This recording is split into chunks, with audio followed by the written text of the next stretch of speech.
दिल्ली को आतिशी मार्लेना के रूप में एक नई महिला मुख्यमंत्री मिलने जा रही हैं। ऐसा लंबी उठापटक यानी राजनीतिक कयासबाजियों के बीच अब उनका नाम लिया गया है। पहले से यह अंदेशा हालांकि जताया जा रहा था क्योंकि आतिशी मार्लेना मनीष सिसोदिया और अरविंद केजरीवाल की चहेती भी मानी जाती रही हैं और इन दोनों लोगों की करीबी भी रही हैं।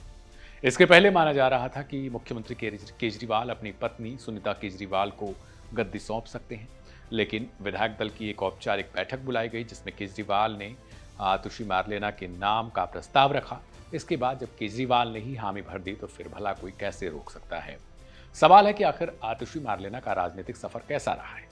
तो साल 2020 में पहली बार कालकाजी विधानसभा क्षेत्र से विधायक आतिशी चुनी गई थी।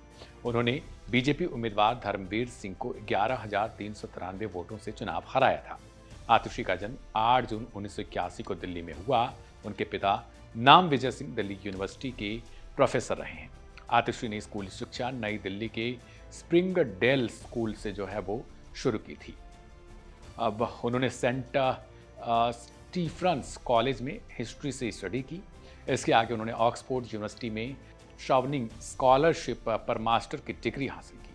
कुछ साल बाद उन्होंने फिर जो है वो शैक्षिक अनुसंधान में रूट्स स्कॉलर के रूप में ऑक्सफोर्ड से अपनी दूसरी मास्टर डिग्री हासिल की। उन्होंने मध्य प्रदेश के एक छोटे से गांव में 7 साल बिताए, जहां वो जैविक खेती और प्रगतिशील शिक्षा प्रणालियों में रही, इससे जुड़ी रही। उन्होंने कहा उसी समय जो है वो आम आदमी पार्टी के कई नेताओं से मुलाकात की, जिसके बाद वो संगठन में शामिल हो गई।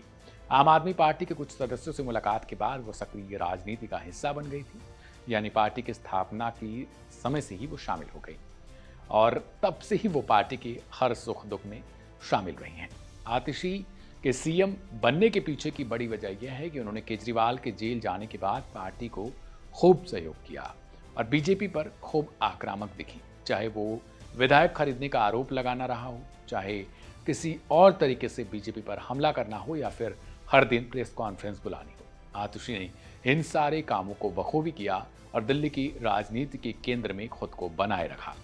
आतिशी को सिसोदिया का भी सबसे करीबी माना जाता रहा है। दिल्ली में जल संकट के समय भी आपको समय वो याद होगा जब केजरीवाल जेल में थी, तब बीजेपी इसे लेकर खूब हो हल्ला किए थी और फिर उस समय मंत्री आतिशी धरने पर बैठ गई और भूख हड़ताल किया। हालांकि वो अलग बात है कि बीजेपी की तरफ से यह आरोप लगाया जाता रहा कि आतिशी केवल मंच पर ही दिखावा करती हैं, इसके पीछे जाकर वो खाना खाती हैं। लेकिन बीच में ही उनकी तबीयत बिगड़ गई और फिर उन्हें हॉस्पिटल में भर्ती करवाया गया। फिर उसके बाद इलाज के कारण उन्हें अपनी भूख हड़ताल को समाप्त करना पड़ा। इधर सिसोदिया के छूटने पर आतिशी लगातार जो है वो कहीं ना कहीं अपने आप को प्रसन्नचित्त दिखाती रहीं और ये जताती रहीं कि अब आने वाले समय में केजरीवाल की भी वापसी हो जाएगी और कुछ ऐसा भी हुआ। केजरीवाल के छूटने पर भी आतिशी चहक उठी और एक वीडियो भी उनका मनीष सिसोदिया और सौरभ भारद्वाज के साथ वायरल हो रहा था, जिसमें वो मनीष सिसोदिया से गले मिलती हैं और फिर ये आगे जाके वो बयान देती हैं कि केजरीवाल को छूटना ही था क्योंकि उन पर फर्जी के केस किए गए थे। अब आपको बताते हैं, आतिशी को न सिर्फ 9 मार्च 2023 को कैबिनेट मंत्री बनाया गया, बल्कि सबसे ज़्यादा मंत्रालय भी उन्हीं को सौंपे गए थे। आतिशी न सिर्फ दिल्ली सरकार में इकलौती महिला मंत्री हैं, जबकि उनके पास इस वक्त दिल्ली सरकार में सबसे ज़्यादा मंत्रालय भी हैं। वे ही शिक्षा विभाग, पीडब्ल्यूडी, जल विभाग, राजस्व, इसके अलावा बहुत सारे ऐसे मंत्रालय हैं जिसकी जिम्मेदारी उनको सौंपी गई है। आतिशी का नाम अहम माना जा रहा था पहले से। आतिशी ने जुलाई 2015 से 17 अप्रैल 2018 तक के लिए मनीष सिसोदिया के सलाहकार के रूप में भी कार्य किया था और जैसे ही सिसोदिया को जेल हुई उसके बाद आतिशी ही शिक्षा मंत्री बना दी गई। फिलहाल आतिशी को लेकर अगर कोई आपकी प्रश्न है या फिर कुछ आप लिखना चाहते हैं तो उसे कमेंट बॉक्स में जरूर लिखें।